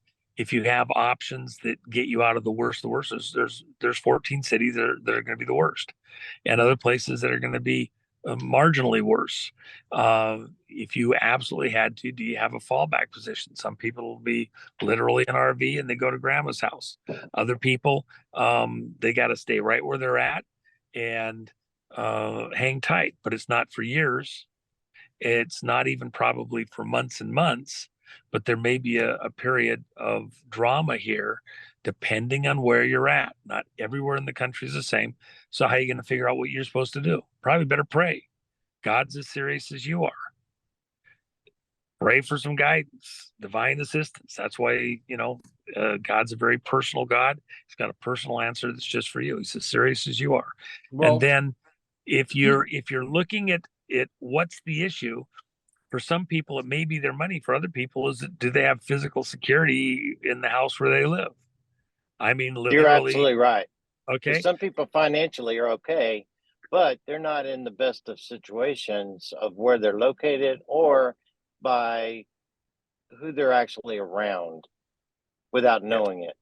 Yes. So the point is, and in other communities, look, we're not just sitting on our hands. I've got the largest vote integrity operation in the country. We did 25 things. We have one this weekend. 26 one just went this weekend in Nashville. Looking at the vote system in the various states, and we're having quite an impact, and had the largest candidates coalition in the country. And a number of those people, while there was issues on the vote, and we're still working through those, they didn't get out of the game. They didn't give up. They didn't go cry. They then went in and became, head of the GOP in Michigan, head of the GOP in Colorado, other locations around the country, because the vote's not being stole at the election. It's not being stole at just the primaries. It's being stolen at the precinct and then at the party level, in the party meets, and who gets what backing, whatever. We're working through the problems and getting smart, understanding how this is a captured operation, how to get back to more personal local control. If you say the military's coming in fixing everything, what? No. You want the military to fix everything, or you want to fix it as a community, and the military reinforces that you're going to get the lawful way done from that point forward? Okay, so how do you even know what went wrong unless you're in there duking it out at the local level and understanding how these systems work? We do briefings with politicians and with even people that sit in the vote centers, do the work, and show them how the machines work.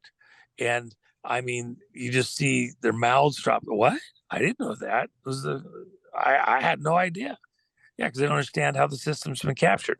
We're learning this back at the personal level. So whether it's your personal finances, or how the vote's done in your community, or whether or not your food supply is going to be available to you in a crisis and you have some backup, or is polluted. How much of the food you're getting, is it GMO? Is it killing you one bite at a time, but it tastes good?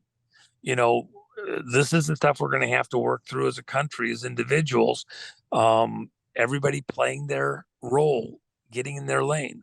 I need guys that know how to run trains. I need guys that know how to grow food. I need guys that know how to run computers. The country has to be here. And a lot of that infrastructure is going to be gone because we got a bunch of people that listen to a faction of government, and there's going to be a lot of job openings. Are you going to have your flying cars? One of my closest friends has the only fully certified flying car in the world today. Patented, certified, period. It's ready to go.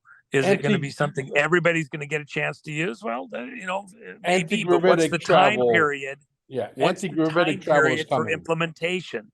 What's Yeah. the time period for implementation? Yeah. Okay, it's not tomorrow. it's not even 10 years because you have to have the infrastructure build out to be in place. So, free energy. Well, okay, I can tell you 10 ways we can have free energy, but all of them are going to take some time. It's not going to be 3 weeks. So I tend to disagree with you on that simply because they have the technology sitting on the right Patterson, and you're they've had not it for understanding. years. No, hold on, stop. This is where I got to stop you for a second. This is a critical point.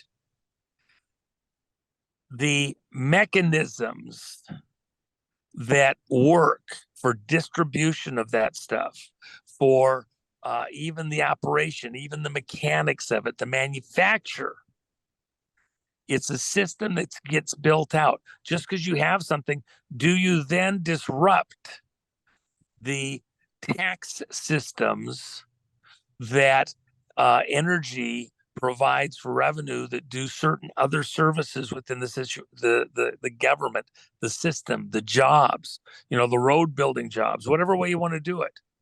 I mean, I actually know this area really, really well when you want to get into the vehicles or the energy system. I know it really well. And there is societal issues and governmental issues where you have to do it in such a way that it's not overly disruptive. Bringing a disruptive technology on too fast can cause societal breakdown as much as not having it at all. And there is a process for transferring the people that work on this. All of a sudden, everybody at Ford's out of a job. Okay, now what kind of a social chaos do you have? Do you train that workforce? You move them into other things? You educate them differently to be able to move them into something else? What's that process? That is why you have the AI operations that have been in place, gaming this out, knowing there's a lot of intricacies that most people have never dreamed of that come into the equations so that you can move society incrementally as quickly as possible to the right place. And by the way, what are the things that could potentially, gee, I didn't see that coming, that could suddenly cause all sorts of chaos, like, directed EMPs that take all the flying cars out at the same time, or take out that particular ability to make that energy source because somebody's running a particular energy frequency across the ground wave, that suddenly none of those power systems work that go through the crust of the earth like that. Oh, we didn't know they had that. Yeah, there's a lot of things that can happen to disrupt the way that your system would otherwise be employed. Well, do you have a stable world situation, or are you at war with the other guys and they're, you want to do that? There's a lot of things you can put in place that, oh yeah, by the way, your really cool hydrogen powered vehicle can be a bomb in about 1 second. Oh, disruptive technology. Yeah, but disruptive technology is going to come. It's just inevitable. Yes, but what I'm saying is, we can't keep humanity on the hamster wheel forever. You got to understand what I'm saying, though. I'm not saying it's not coming. What I am saying is that we have people that are frustrated and with angst and all upset. Like, it should just be released yesterday, and we should all not pay for power, and we should all have this stuff, and it could be here by next week. Not real world, not what is going to happen.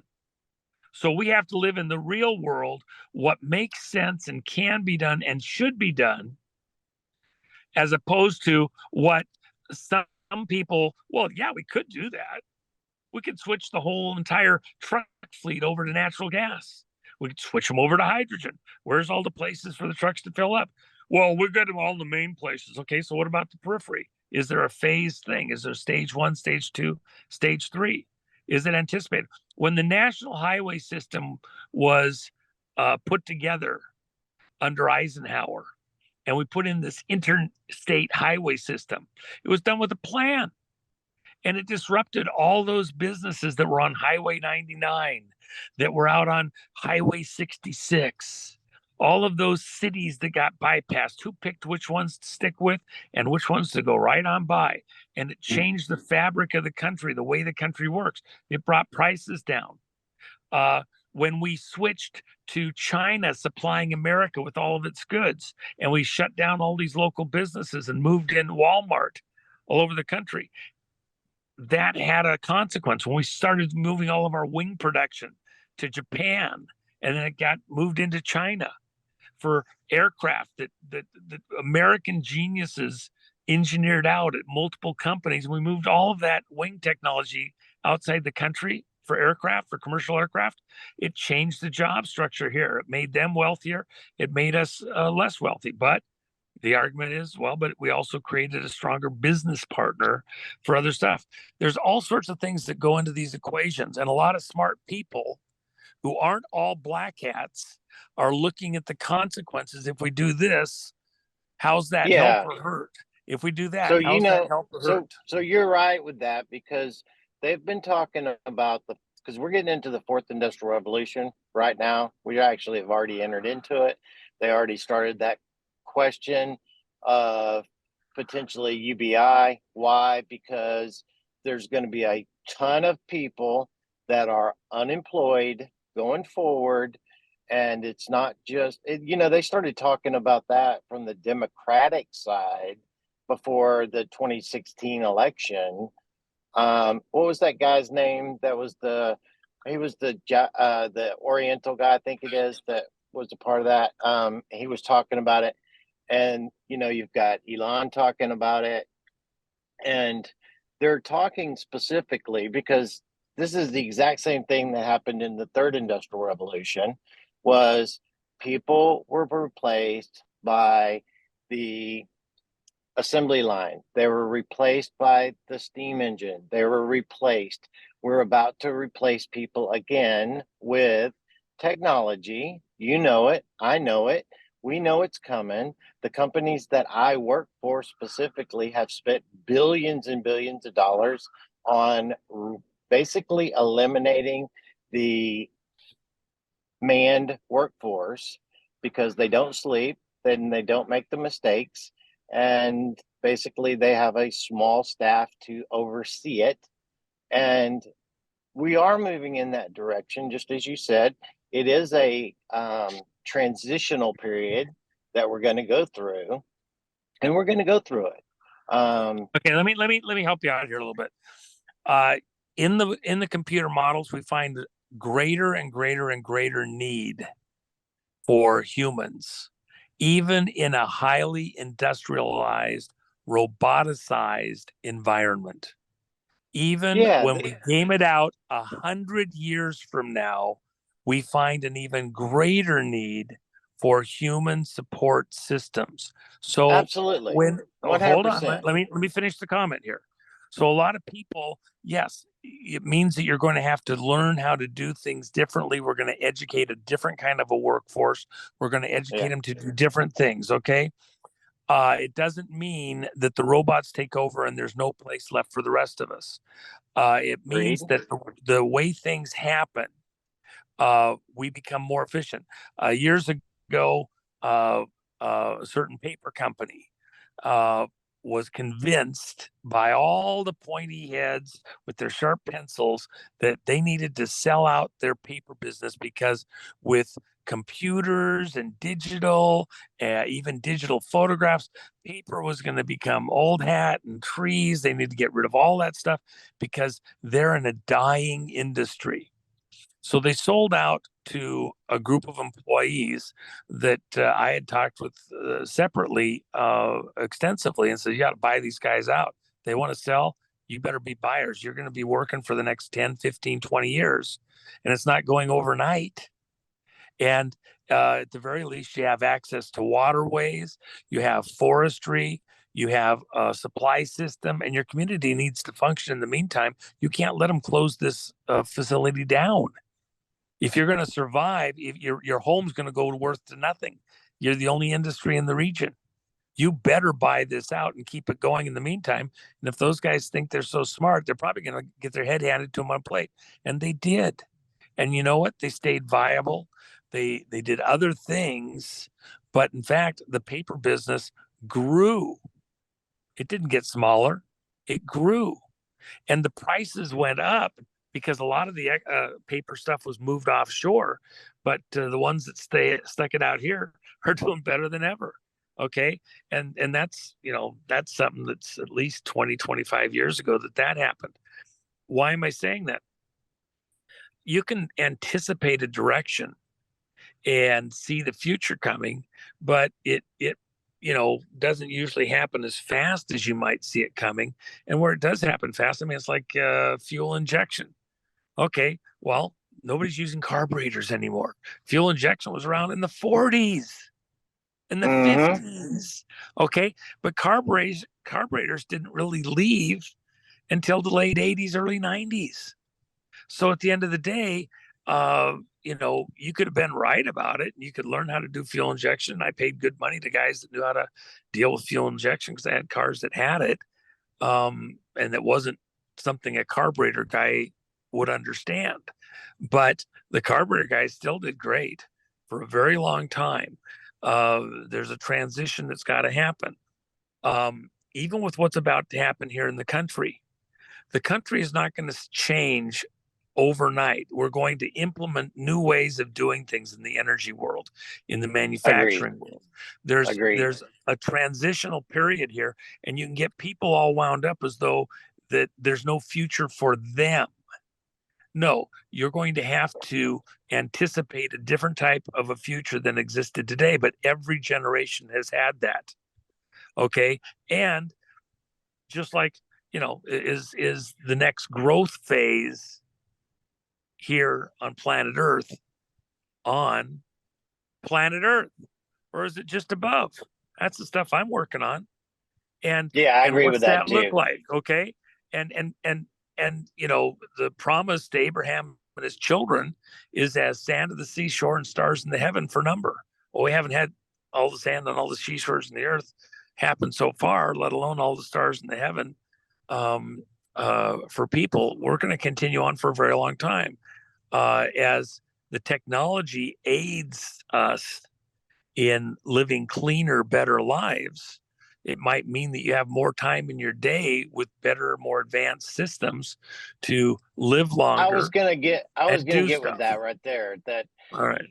The type of technology that's coming will not cause us to be slave labor anymore, because it was all about labor force, right? Where we will be able to work with that technology and work a very minimalist type of work schedule where our lives will be so much more healthy.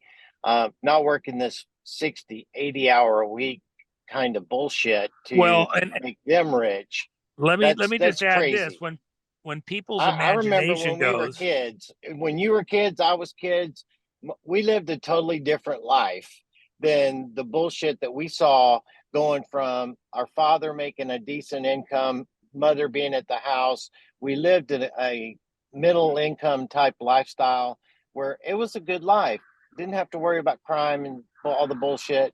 And then them totally taking that out where two incomes didn't even be enough, and where you had to somebody else raise your kids for you, and all of that was by their design, right? That started in I've only got a 1971. minute here. Absolutely. I've only got a minute here. Let me just add this. I only have a minute here. Let me just add this. When people have more of their life to themselves, that's when they become creative. Some are artists, some are inventors, some do things that nobody saw coming. They focus more on their personal health and they live longer, and they get smarter because they live 200 years instead of 100, and their understandings and innovations become that much more dramatic. We love a challenge.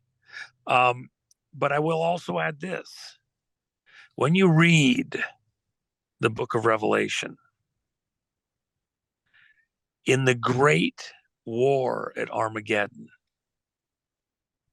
100 million soldiers come marching down the Euphrates River basin. And there's a great battle there at Armageddon. In that battle, the blood rises to the height of the bridle on the horses, because that army shows up on horseback. Where's all the technology? In the earlier wars, there's technology all over the place. They burn the armor, which, by the way, they make armor now of highly compressed wood in some cases, and it does in fact burn.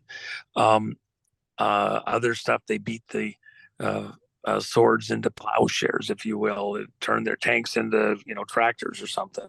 At the end of the day, it's a very non-mechanized scenario in that final battle. And in fact, nobody blows a nuke up. Would they use them all already? What's going on here? They show up and they actually duke it out. Things may not be quite as we understand them to be with what's coming. And there's going to be a degradation of things, and the AIs themselves aren't necessarily going to be able to own that day. We're in a fight for everything that's worth living for, everything that matters, which is human life, your kid's life, and your grandkid's life. God doesn't take that lightly. He sent his son to make sure he had a guarantee for eternal life. Here in this world, God's promise to Abraham and his seed was a physical promise, an earthly seed like sand of the seashore. The earth's not getting destroyed, and we're not going anywhere. So we need to plan to be here. There is going to be drama because you have humans involved, and it's going to involve war by all sorts of different means. Okay. Including sex, for example. Sex is a weapon. You think I'm kidding? I can name you 50 ways sex uses a weapon. Okay. The honeypot has been a tool that they have used to bring down freaking kingdoms. Correct. Started in the garden. So anyway, lots of fun stuff there. I've got to fly. I'm way late for what I'm doing. I've got people waiting for me. I appreciate the chance to job on with you guys. Look, everybody, we need everybody to go with us on this. What the right answer is for each person in the audience is very personal, but it's not a wipeout. It's not the end of the world as we know it. It's not the end of America. Our enemies have that in mind. It is going to be a near-death type experience, but at the end of the day, it's an Esther moment. The things that they intended for us are coming on their heads. Okay. Yep. God's not letting his people go. And by the way, the people behind the scenes that are trying to get things to go the right direction, they're not doing it as though they're in their bunker, safe, good to go, too bad about everybody else. They understand they have the well-being of the nation as a whole and every individual as their personal responsibility. Agreed. And they are in a war. Don't assume that somebody else is taking care of every last detail of what's there. Is the guy that's crashing through the brush with the tank able to consider anybody that might be in the farmhouse when there's a bunch of guys in the roof and the windows firing machine guns at them? You're in the middle of a war zone. Act appropriately. Be ready to pray your way through it. Some of it you will not survive without divine assistance and intervention. Operate accordingly. Make what preparations and precautions you can within your ability.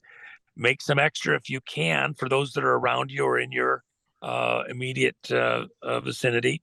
And remember, a lot of this stuff, there is provisions that have been laid up to get everybody through, because it's not a complete wipeout for the country. It is a difficult moment. We're a big country.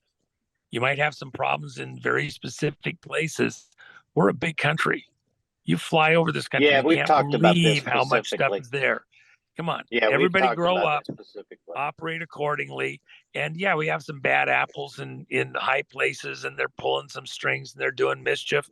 At the end of the day, you worry about money. Excuse me, the mark was trading on par with the dollar at the end of World War I. One mark was worth $1.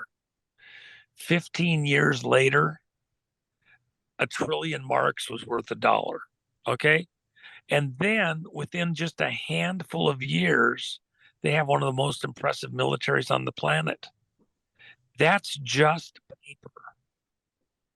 It's just absolutely. paper. I could go through that endlessly. Same thing with what happened with ruble.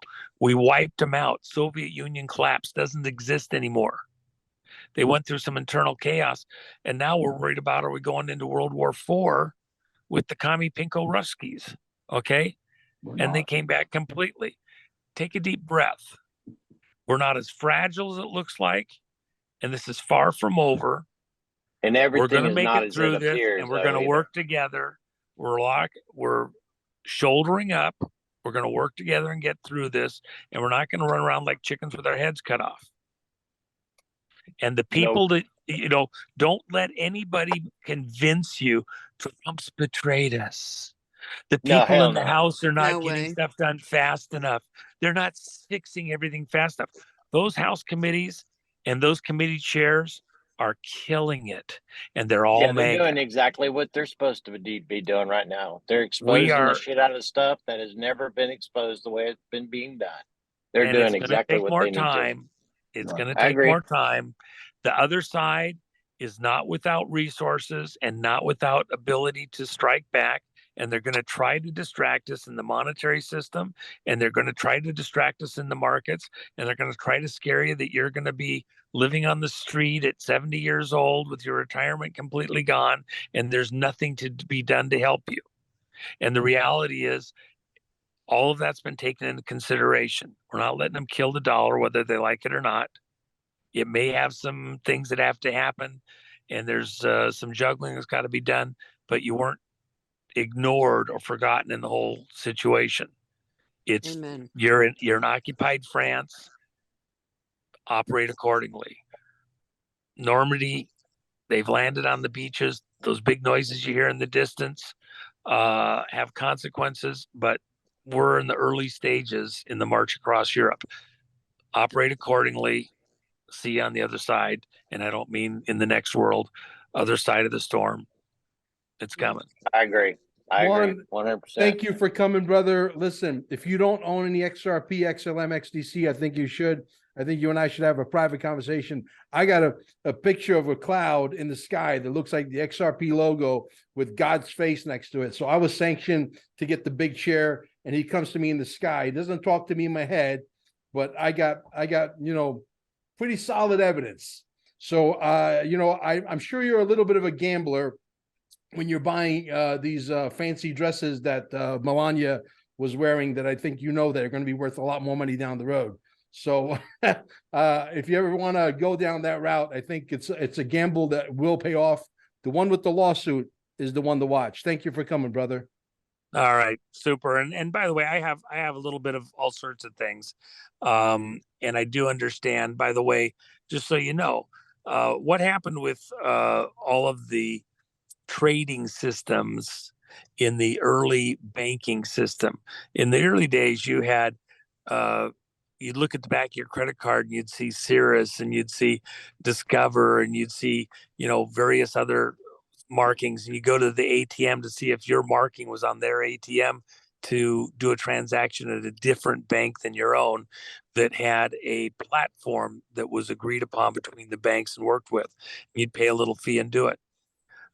What's going to happen, and it's a ways off, is you're going to see all of these cryptos, most of them blended into unicryptos. It'll be a handful of them. So they're not going to nothing. And then there'll be some backing to give them legitimacy.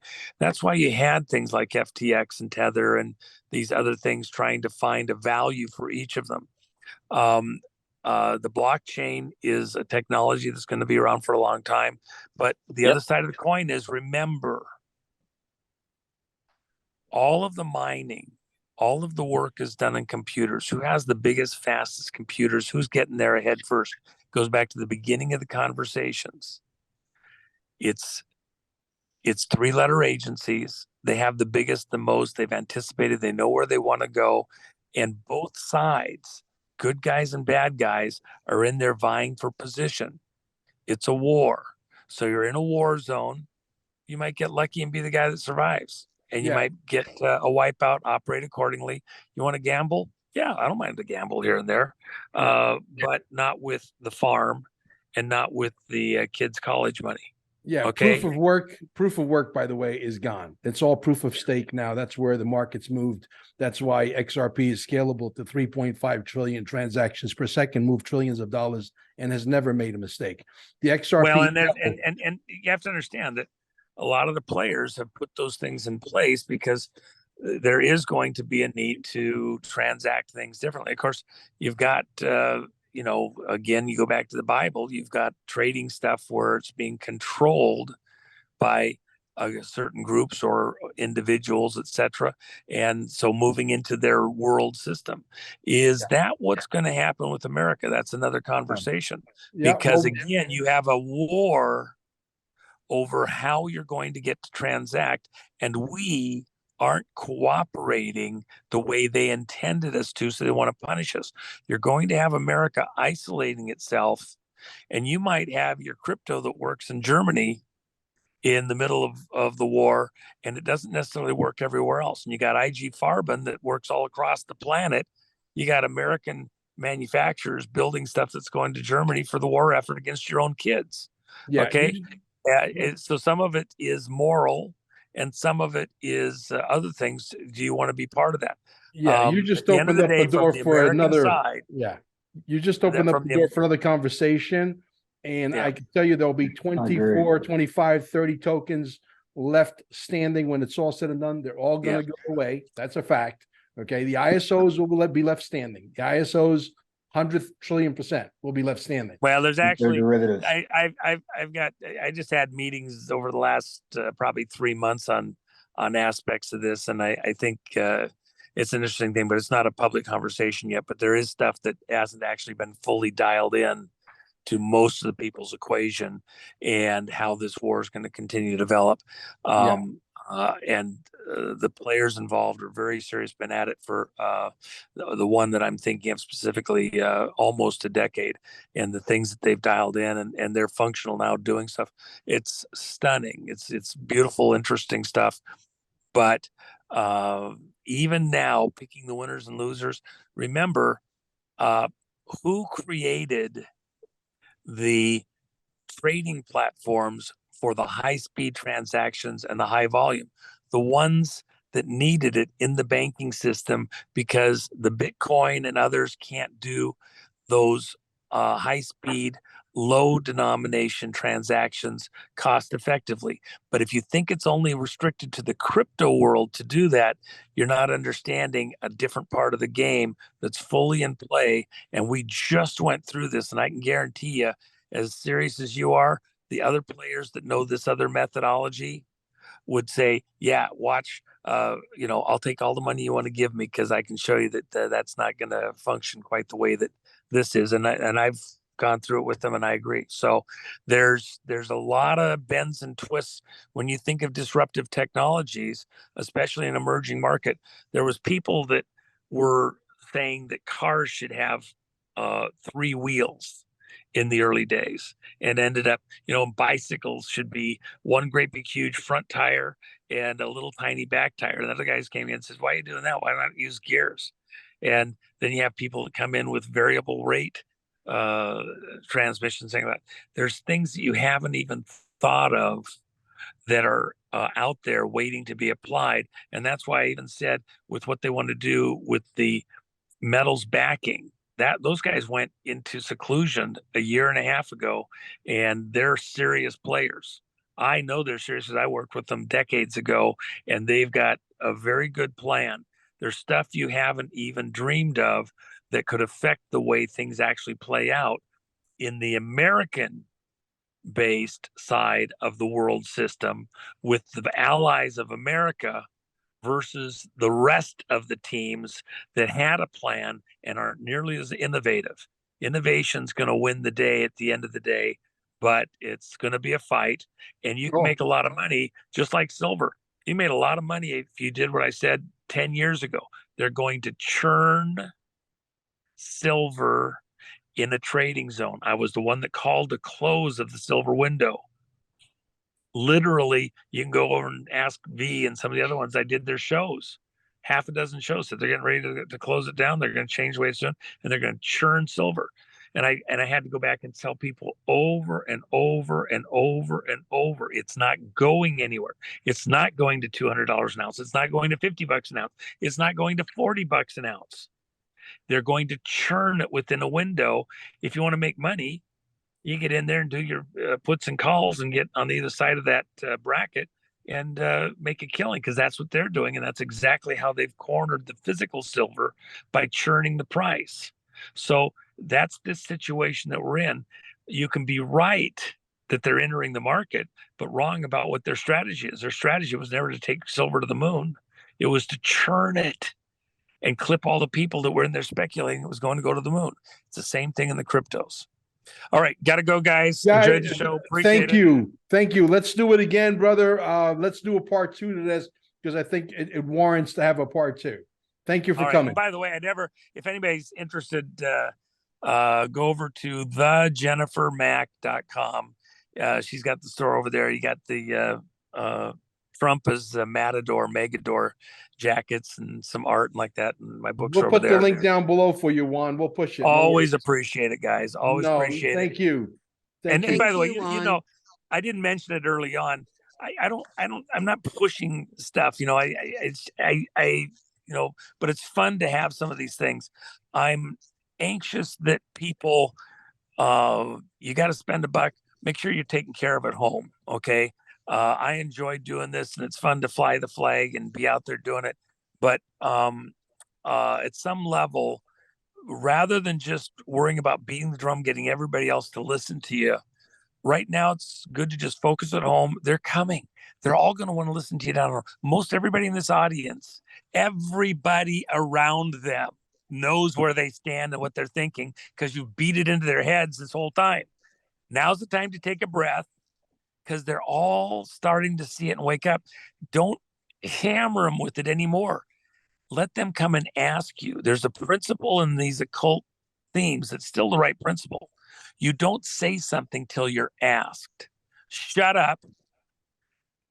These people are going to be asking you questions. When they ask it, now you have an invitation for conversation. And when you do have the conversation, don't beat them over the head. That's why I was trying to say some of the stuff I was saying just now. Less is more. You confuse them, you scare them, you throw them off.